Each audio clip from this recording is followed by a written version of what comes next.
Overflows. Love and awareness are cause and effect. Both love and awareness have a cause and effect relation. The ultimate flowering of love is awareness. Love is a process, and as the process continues, love becomes the cause for awareness. And when one attains to total awareness, love springs forth as compassion or as light. Light is the ultimate. A life becomes really alive only when love blossoms. Otherwise, it is a tree with no flowers. In the absence of love, life is a dumb bird that cannot sing, or a bird without wings that cannot soar high in the sky. A life without love is crippled inwardly, paralyzed. From the outside, everything will be as it should be. But from within, from inside, something is missing. Something which makes everything valuable. Something without which all is dark.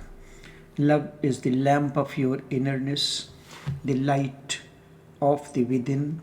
But love brings many problems. Sometimes the problem is so big that it seems safer to avoid it, to bring anxiety, conflict, fear, and bondage. It is absolutely needed. The person who avoids love is committing suicide. Those who live calculatedly, whose lifestyle is rooted in arithmetic, whose vision is material, the worldly, the outside, whose vision consists only of the miserable and the logical, they are bound to decide against love. They will call love madness, and they are not absolutely wrong either. In the absence of understanding of the ways of love, they are right. They are right because love brings so many problems that life becomes a turmoil, a chaos, and insanity. One loses all balance, and then to get out of it is very difficult. Then one thing leads to another, one problem to many other problems, and the process goes on. Hence, the cautious person decides against love, and then he has decided against life as well.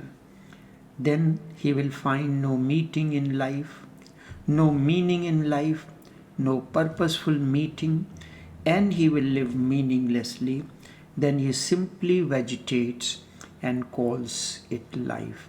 He drags and feels continuously that there is no chance, no significance, but he consoles himself. It is so because life itself is meaningless. What can I do? Jean-Paul Sartre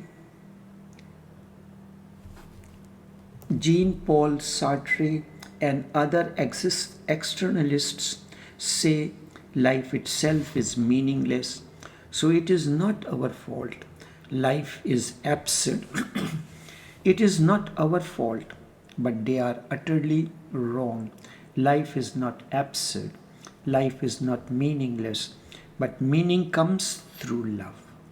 Life is only an opportunity to grow in love. Life begins with birth, first as the first step. Then comes love as knowing or awareness or opening of the seed in the womb of the earth, and the journey of transformation begins with this. Each moment life unfolds many situations for love to grow. Love can grow only when there is awareness. Love brings problems with it too. Hence, all the religions of the world have decided against love. These religions have been invented by the people who are calculating and businesslike. People live with all kinds of calculations. The moment the monasteries is nothing but an escape from love. Love can become without any problem if one more element is added to it, and that is the element of awareness. Unconscious love creates a problem. In fact, it is not love that creates problem. That is the misunderstanding. It is the unconsciousness in love that creates problems. Instead, love cannot create problems. All problems arise because of unconsciousness. Rightly analyzed, you can see clearly from where the problem comes. They never come from love itself. They come from your unconsciousness.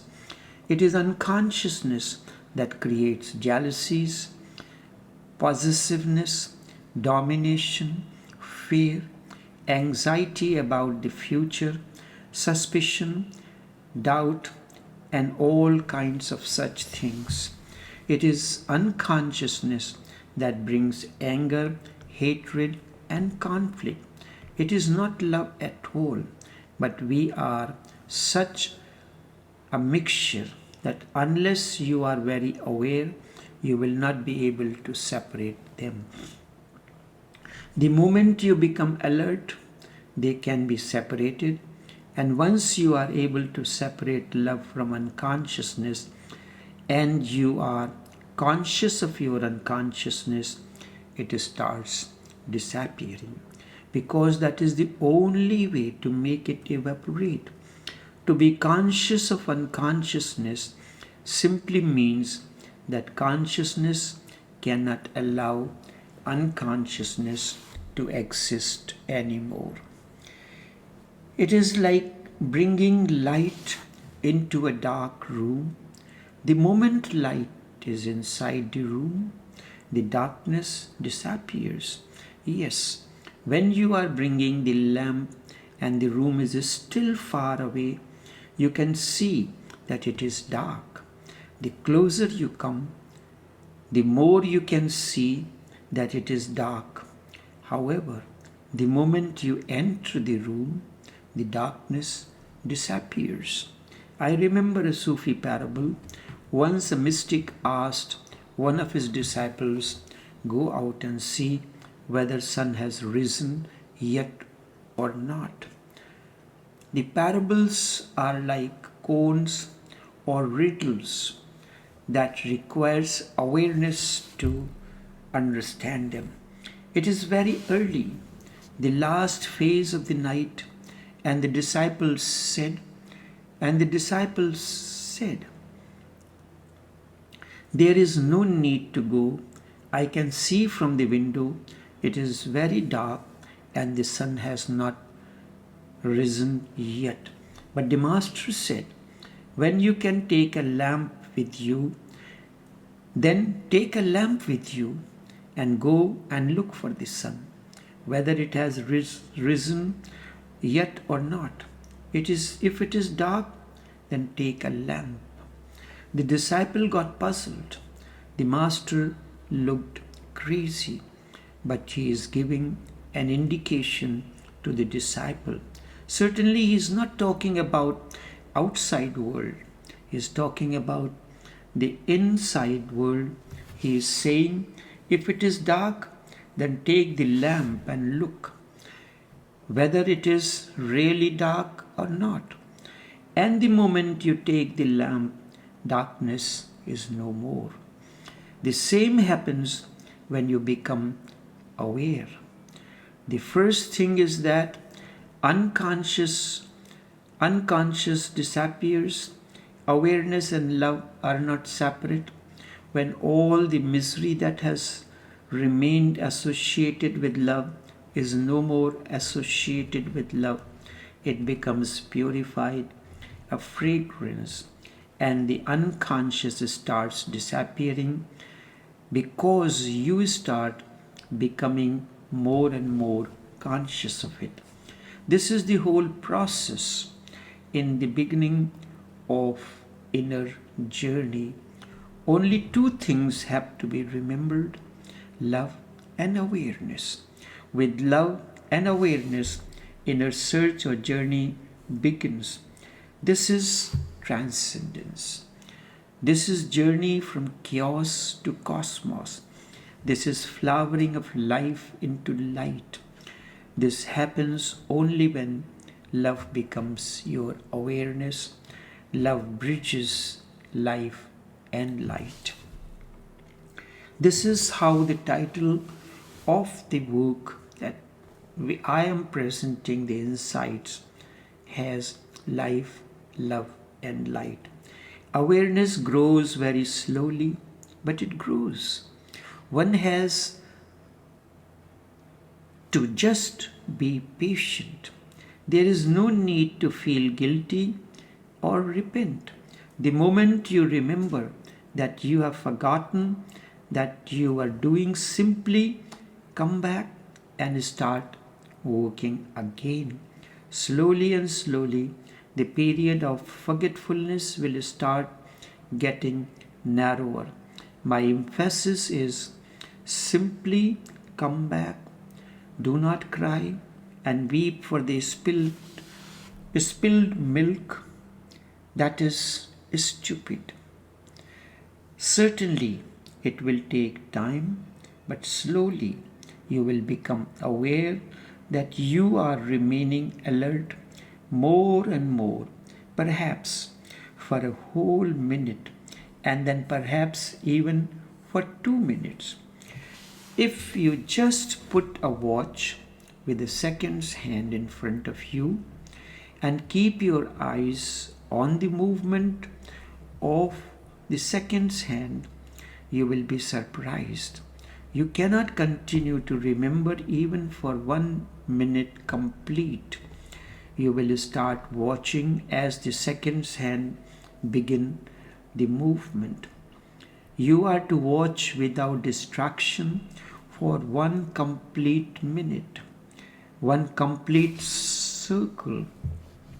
Perhaps 15 seconds, 20 seconds, at the most 30 seconds passed, and you will forget. You will get lost in some other idea or thought, and then suddenly you will remember that you were trying to remember. Even to keep awareness continuous for 1 minute is difficult.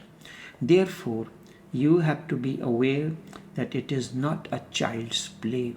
So, is the case when you are beginning as life's journey into timelessness.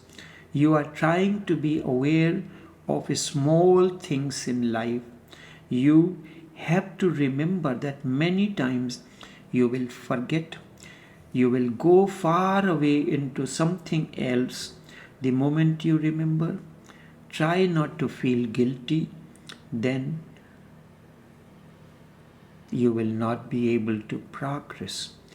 The moment you remember, try not to feel guilty. That is one of the traps. Come back and start being aware once again. Enough for now.